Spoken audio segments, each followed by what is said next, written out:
Congress hat trick కొట్టింది, BRS hat trick కొట్టబోతోందా? 100% ఖచ్చితంగా hat trick కొడతాం. వాటి కోసం మీరు అనుకున్నటువంటి మేనిఫెస్టో ఏంటి? ఓన్లీ జనగాం నియోజకవర్గానికి ఒక నర్సింగ్ కాలేజ్ కావాలి, పారామెడికల్ కాలేజ్ కావాలి, ఒక వెటర్నరీ కాలేజ్ కావాలి, ఒక వ్యవసాయ కళాశాల కావాలి, ఒక పాలిటెక్నిక్ కాలేజ్ కావాలి, ఒక ఇంజనీరింగ్ కాలేజ్ కావాలి. ఇవన్నీ కూడా బరాబరుగా వచ్చే 1-2 సంవత్సరంలో ఈ ప్రాంతానికి తీసుకొస్తా. తెలంగాణలో బీఆర్ఎస్ గవర్నమెంటే ఉంది, ఇక్కడ కూడా బీఆర్ఎస్ అభ్యర్థే ఉండేవాళ్ళు, సిట్టింగ్ ఎమ్మెల్యేగా ఉండే ఆయన కాదని మిమ్మల్ని ఇచ్చిన తర్వాత మీరు ఇక్కడ పెట్టిన తర్వాత ఏ మార్పులు వస్తే బాగుంటుందని మీరు అనుకుంటున్నారు? మంచి ప్రశ్న అడిగేందు. అదే ప్రోగ్రెస్ రిపోర్ట్ గా చెప్పండి. ఖచ్చితంగా ఎప్పుడు కూడా ఎక్కడ కూడా మేము మీటింగ్లో కానీ జరిగింది చాలా ఉంది, జరగాల్సింది ఇంకా ఉంది. రాజేశ్వర్ రెడ్డి గారి గురించి విపక్షాలు చేస్తున్నటువంటి క్యాంపెయిన్ మీరు స్థానికుడు కాదు అనే మాట.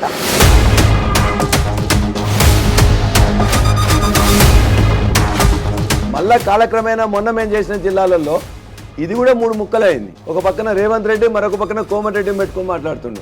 ఆ రేవంత్ రెడ్డి ఎక్కడ పోటీ చేసిండు, ఎక్కడ వాడు?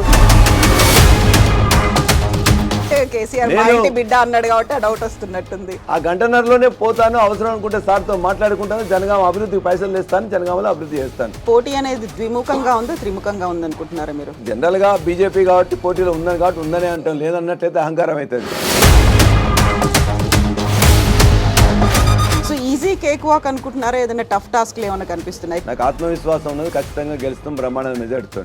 అయినంత మాత్రాన దేన్ని కూడా అక్కడ వదిలిపోయాం. ముత్తిరెడ్డి, యాదగిరి రెడ్డి బోల్డ్ అని కబ్జాలు చేశారు, మిగిలిపోయింది ఏదన్నా ఉంటే అది కొల్లగొట్టడానికి మీరు వచ్చిండ్రు అనేది. ఒక చిన్నగా పెయింటర్గా చేస్తూ దొంగతనాలు చేసేవాడు, ఇవాళ బ్రోకర్గా జోకర్గా ఉంటూ దొరికిపోయిన దొంగ.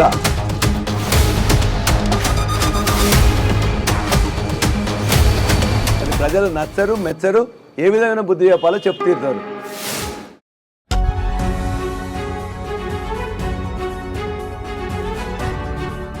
నమస్తే, నేను Kavitha. Welcome to I dream news. తెలంగాణలో అందరి దృష్టిని ఆకర్షించి మోస్ట్ ఇంట్రెస్టింగ్ సెగ్మెంట్గా కనిపిస్తున్నటువంటి నియోజకవర్గానికి ప్రస్తుతం మనం చేరుకున్నాం. మనం ఉన్నాము జనగామ నియోజకవర్గంలో. ప్రస్తుతం మనతో పాటుగా ఉన్నారు ఎమ్మెల్సీ బీఆర్ఎస్ అభ్యర్థి పల్లా రాజేశ్వర్ రెడ్డి గారు. రాజేశ్వర్ రెడ్డి గారు నమస్కారం అండి. నమస్తే కవిత గారు. సో జనగామ నియోజకవర్గానికి సంబంధించి చూస్తే ఇక్కడ కాంగ్రెస్ హ్యాట్రిక్ కొట్టింది, బీఆర్ఎస్ హ్యాట్రిక్ కొట్టబోతోందా? తెలంగాణ రాష్ట్రం ఏర్పడిన తర్వాత 3వ ఎలక్షన్ ఇది. 100% ఖచ్చితంగా హ్యాట్రిక్ కొడతాం. జనగామ నియోజకవర్గానికి ముఖ్యమంత్రి కేసీఆర్ గారు ఇప్పటికే చాలా పనులు చేశారు. జనగామ జిల్లా ఏర్పాటు చేశారు, జనగామకు కావలసిన మంచినీళ్ళు ఇచ్చారు, కావలసిన సాగునీళ్ళు ఇచ్చారు, అదేవిధంగా ఒక మెడికల్ కాలేజ్ ఇచ్చారు. జనగామను ఒకప్పుడు ఇది పోరాటాల గడ్డ, తెలంగాణ సాయుధ పోరాటానికి ఇదే ప్రాంతం మొత్తం కూడా భూమిక అన్నాడు.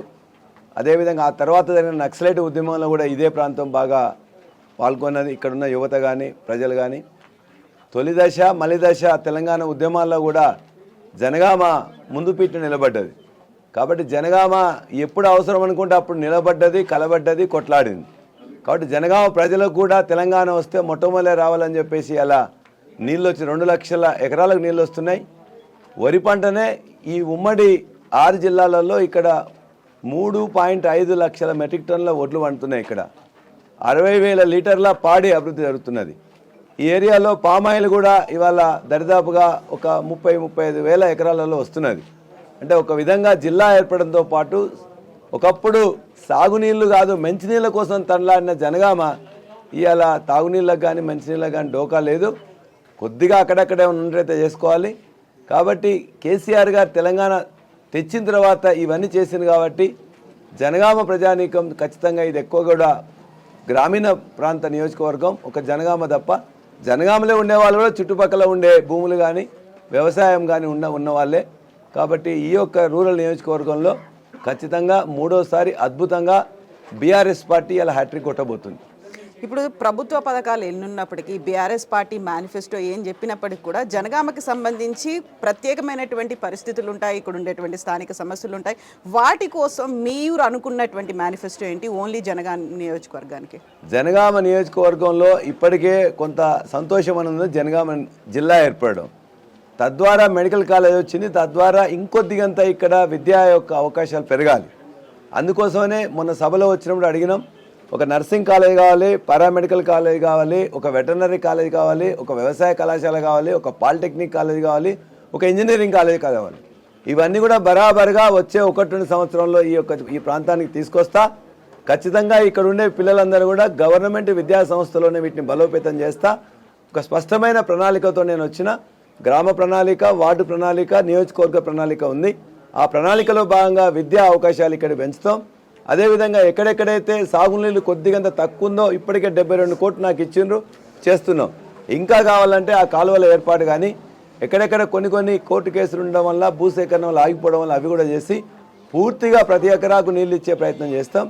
మూడోది, ఇక్కడ కొంత ఇండస్ట్రీ రావాల్సిన అవసరం ఉన్నది. ఇది చాలా అనువైన ప్రదేశం. మనకు కావాల్సింది, ఒక ఇండస్ట్రీకి కావాల్సింది ఏముంటుంది? 24 గంటల కరెంటు కావాలి.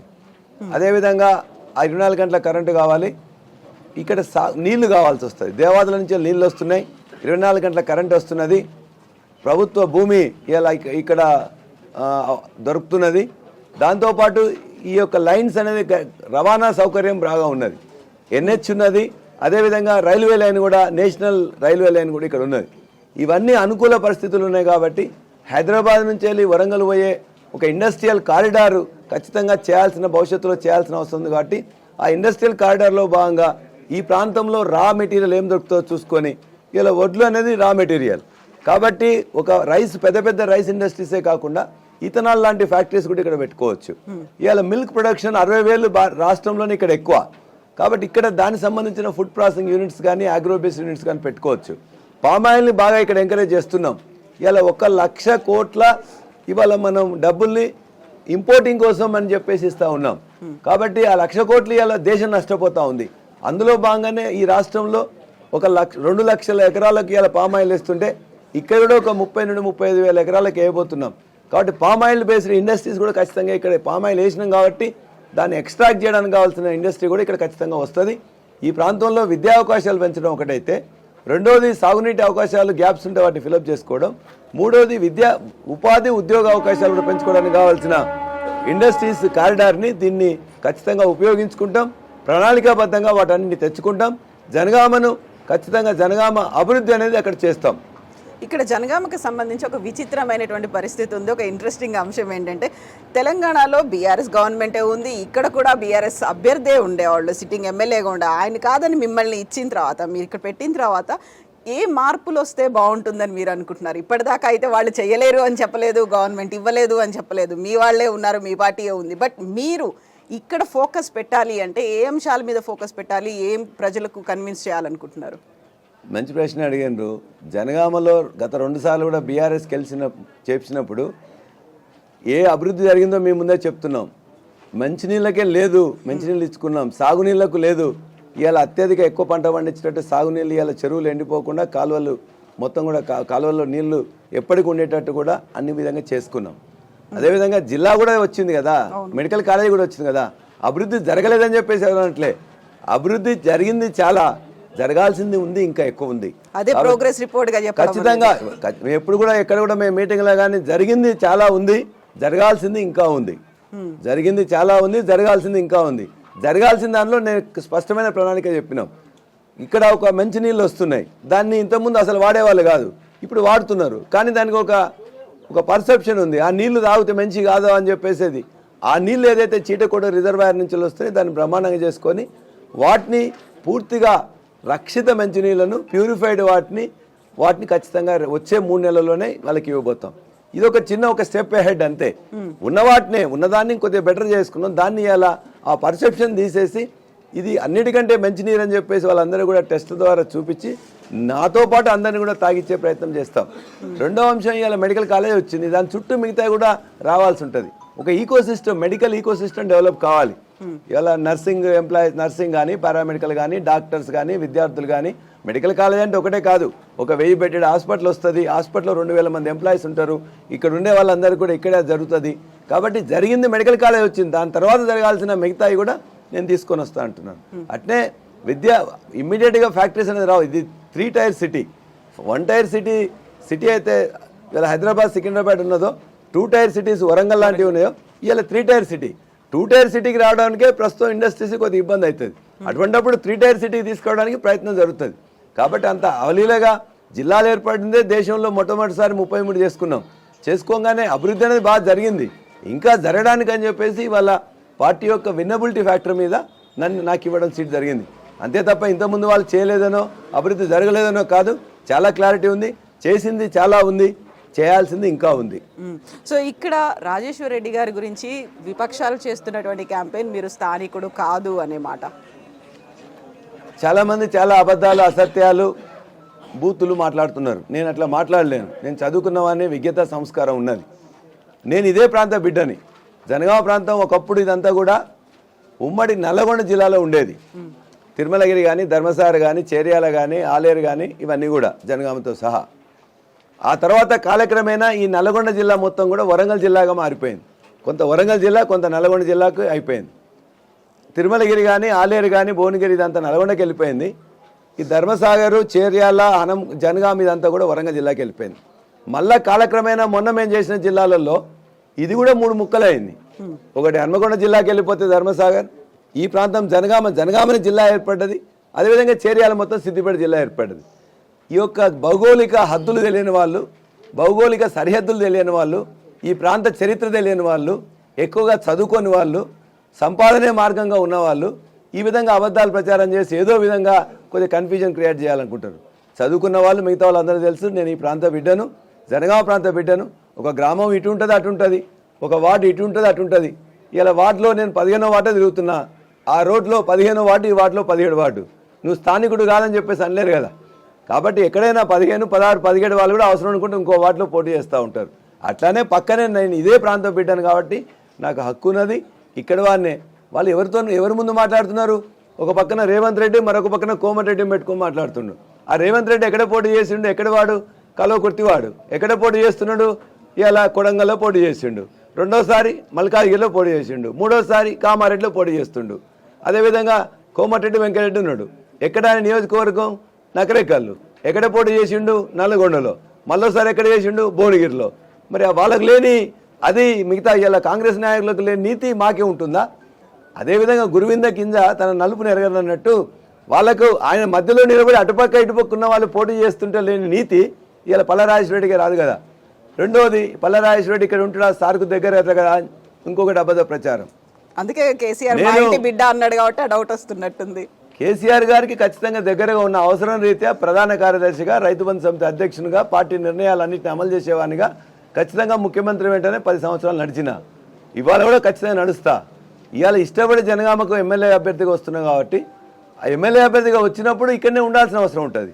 జనగామలో ఉంటా, చేర్యాల్లో ఉంటా. అవసరం అనుకుంటే హైదరాబాద్ ఇక్కడి నుంచి 1.5 గంట, ఆ 1.5 గంటలోనే పోతాను. అవసరం అనుకుంటే సార్తో మాట్లాడుకుంటాను. జనగామ అభివృద్ధికి పైసలు వేస్తాను, జనగామలో అభివృద్ధి చేస్తాను. ఇలా సమస్యలు ఇంత ముందులా అందరిలాగా చేయను. ఇలా టెక్నాలజీ పెరిగిన దాంట్లో ఎవరైనా అవసరం ఉన్నట్లయితే ఒక వాట్సాప్లో వాళ్ళకి ఒక అప్లికేషన్ పంపించి ఒక ఫోన్ కాల్ చేస్తే ఇలా పనులు అయితే ఉంటాయి. కాబట్టి ఆ మాత్రం సోయి లేని వాళ్ళు, అంత జ్ఞానం తెలియని వాళ్ళు, టెక్నాలజీ ఉపయోగించలేని వాళ్ళు మిడిమిడి జ్ఞానంతో చాలా మాటలు మాట్లాడుతుంటారు. జనగామలోనే పక్కా జనగామ ప్రాంతం వాని, జనగామలోనే ఉంటా, జనగామకు నిధులు తెస్తా, జనగామను అభివృద్ధి చేస్తా. ఇక్కడ ఇంట్రెస్టింగ్ అంశం మరొకటి కనిపిస్తుంది జనగామకు సంబంధించి. గతంలో కాంగ్రెస్ పార్టీ తరఫున పోటీ చేసినటువంటి పొన్నాల లక్ష్మయ్య ఇప్పుడు బీఆర్ఎస్లో జాయిన్ అయినరు. బీఆర్ఎస్లో ఈ స్థానం కోసం పోటీ పడ్డటువంటి అభ్యర్థులు క్యాంపెయినింగ్లో పాల్గొంటున్నారా లేదా, పల్లా రాజేశ్వర రెడ్డితో ఉన్నారా లేదా అనేది కూడా వినిపిస్తోంది. మాతోని పొన్నాల లక్ష్మయ్య గారు ఉన్నారు, రాజలింగం గారు ఉన్నారు, మండల శ్రీరాములు గారు ఉన్నారు, బోడకుంట వెంకటేశ్వర్లు గారు ఉన్నారు, ముత్తిరెడ్డి యాదగిరెడ్డి గారు ఉన్నారు. ఈ విధంగా ఇక్కడ పోటీ పడ్డ వాళ్ళందరూ కూడా ఇక్కడనే రోజు కూడా ఉన్నారు. పోచంపల్లి శ్రీనివాసరెడ్డి గారికి ఒక బాధ్యత ఇచ్చారు, ములుగు. కాబట్టి ఎవరికైనా బాధ్యతలు ఇచ్చినప్పుడు అక్కడ పోతుంటారు. ఇవాళ మీరందరూ కూడా ప్రతిరోజు ఎక్కడ పెద్ద మీటింగ్ అయినా సీఎం గారు 2 మీటింగ్లలో ఇక్కడే చూశారు. ఇక్కడ నామినేషన్ సందర్భంగా చూశారు, మిగతా గ్రామాలకు పోయినప్పుడు చూశారు. రంధ్రాన్వేషణ అనేది ఎక్కువైపోయింది. ఇక్కడ ఏమో జరుగుతుందేమో వాళ్ళు ఇలా కొంతమంది విష్ఫుల్ థింకింగ్ అంటారు. కాంగ్రెస్ పార్టీ వీళ్ళిద్దరు సపోర్ట్ చేసుకుంటున్నారా లేదా, లేకపోతే ఏముందని చెప్పేసి ఒక రంధ్రాన్వేషణ చేస్తుంటారు. కీన్గా అబ్జర్వ్ చేస్తున్నారు. కీన్గా మీరు ఇంగ్లీష్లో మాట్లాడుతున్నారు, నేను తెలుగులో అంటున్నాను. కాబట్టి వాటి అన్నింటినీ కూడా మేము పెద్దగా పట్టించుకోవట్లేదు.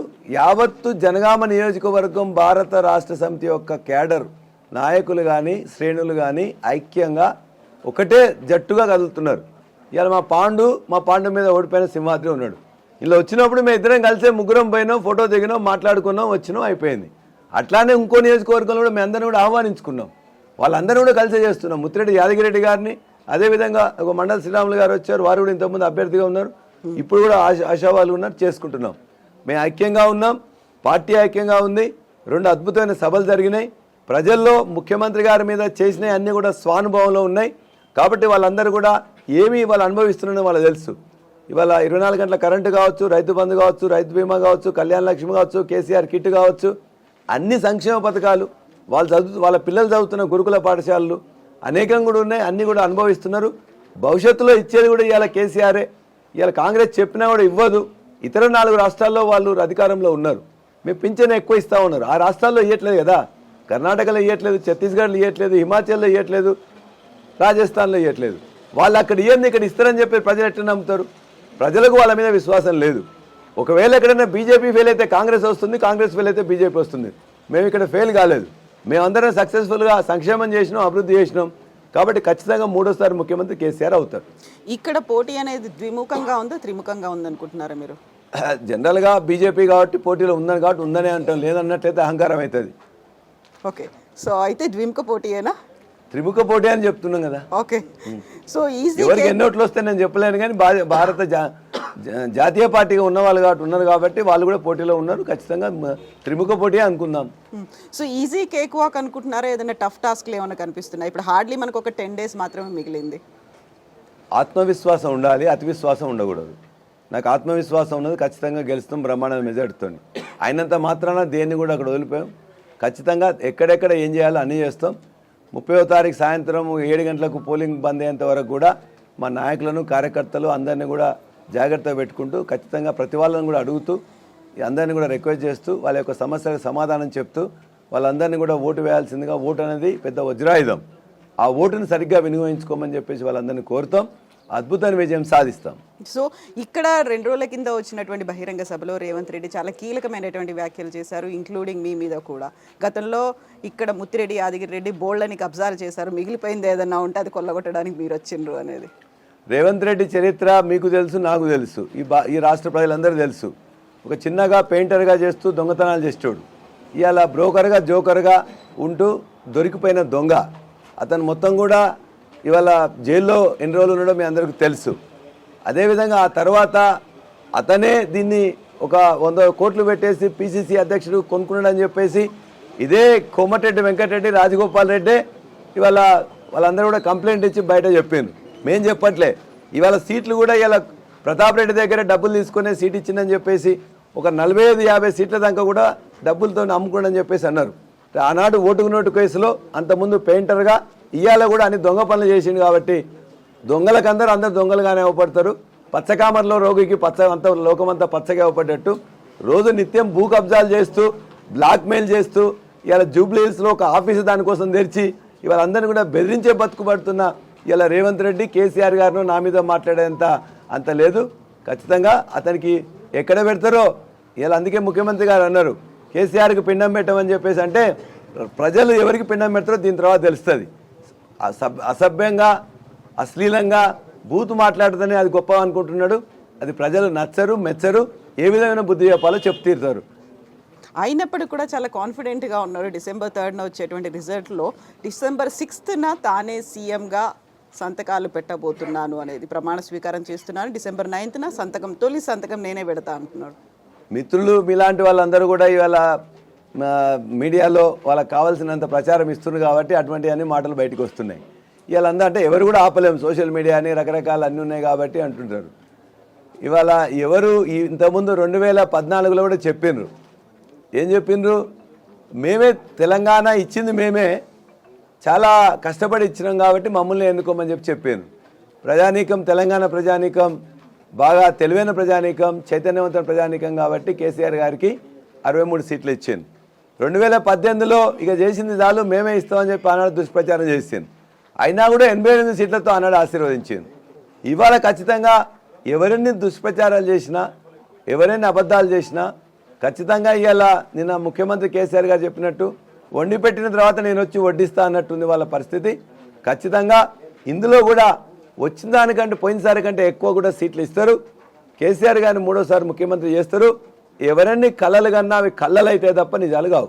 సో మీరు హ్యాట్రిక్ సీఎం కేసీఆర్ అవుతాడు అని చెప్పినప్పుడు కూడా హంగు మాత్రమే వస్తుంది, హంగు కింగ్ మేకర్ అని బీజేపీ ఉంటుంది. సరికొత్తగా మేనిఫెస్టోని కూడా రిలీజ్ చేసింది. స్టేట్ క్యాపిటల్ రీజియన్ని డెవలప్ చేస్తామని బోల్డ్ అన్ని హామీలు ఉన్నాయి అందులో.